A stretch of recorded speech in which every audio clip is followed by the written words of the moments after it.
private bar. We got some fees. It went to Cabinet. Cabinet said it was too high. We went back to them. And what we have before us now is a second submission from the private bar on the fees.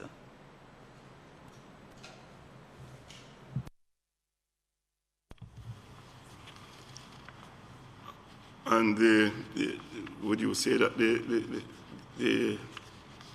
when you made the second submission, was that consultation held on that with the private bar? Yes, yes, Chair. And if you look in your brief, there is a comparative table. It's at Appendix 2.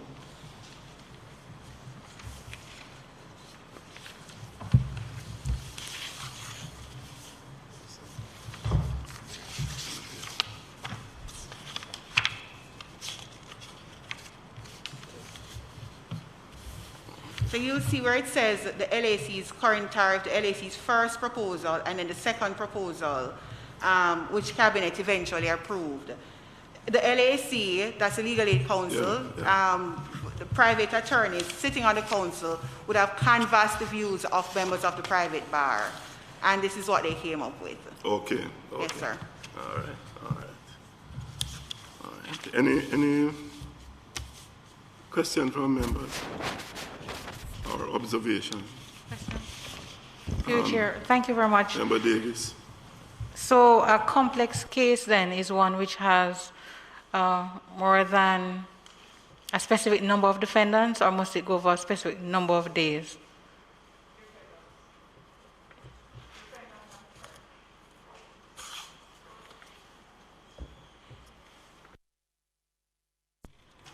Yes, there is a settled number of defendants.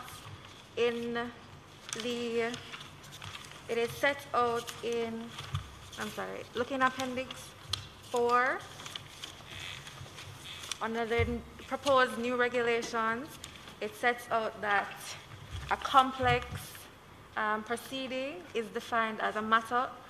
The matter is a trial which, at the date of the commencement of the trial, involves at least 6 defendants who are charged with multiple counts on the same indictment.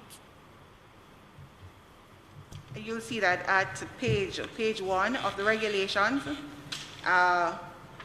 regulation 23A. So it sets out the parameters.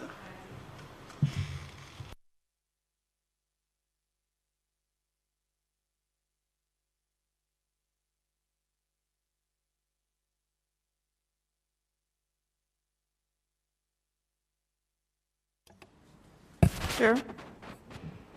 I went through the brief and I went through the proposed regulations. I really have no difficulty with it, especially because it is being proposed from the private bar. And I realize it's between 15 to 25% of the market rate.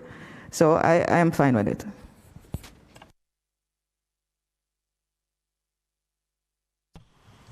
Any other comments or observations from members? If I may be allowed, Chair, yes. The reference on page 2 of the regulations, the reference to preliminary inquiries, when Minister Chuck moved the motion in the House, Member Golding highlighted the fact that preliminary inquiries were repealed, or the use of the term by the Committal Proceedings Act, and so we might need to change it. But we don't have to change it, because when you look at the Committal Proceedings Act, it sets out at section 2.2 that referencing any enactment to preliminary examination or preliminary inquiry or other similar expressions shall, unless the context otherwise requires, be construed as a reference to committal proceedings as provided under this act. So we don't need to change it for it to be accurate. The law says that it is fine. So where you say preliminary inquiries, it means committal proceedings. Because then that would require withdrawing the regulations altogether and starting from scratch. Okay. Member Davis. Through you, Chair, that is in fact the question I had, because the truth is we really don't use that phrase anymore, preliminary inquiries. We speak of committal hearings. And so I take the point that it is captured, but for regulation being with a 2021 date, it would sort of go against, because the CPA is what year again? The Committal Proceedings Act is what year?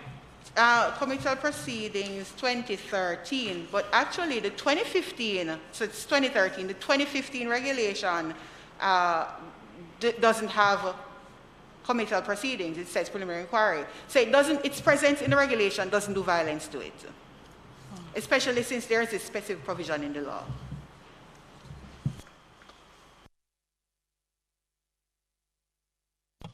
Okay.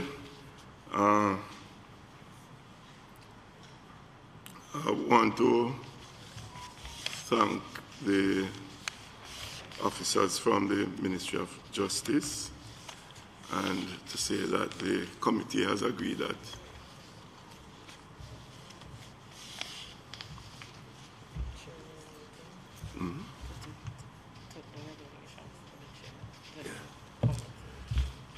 right, and I'll just put it to the committee now for approval. No objection. Is there any?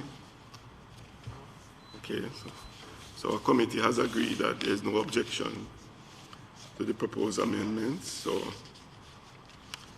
I want to thank you for coming today, and I wish for you a safe journey as you go back to your respective offices. Thank you very much. Thank you, Chair, and thank you, committee members. Have a good rest of the afternoon. I want to thank members for your participation. Chairman, we have an announcement. Remember, we have a JC. Oh, we have the JC. Yes. Okay. Yeah. Yes, we move to now the other item, the Constabulary Force Amendment of Schedule Order 2021.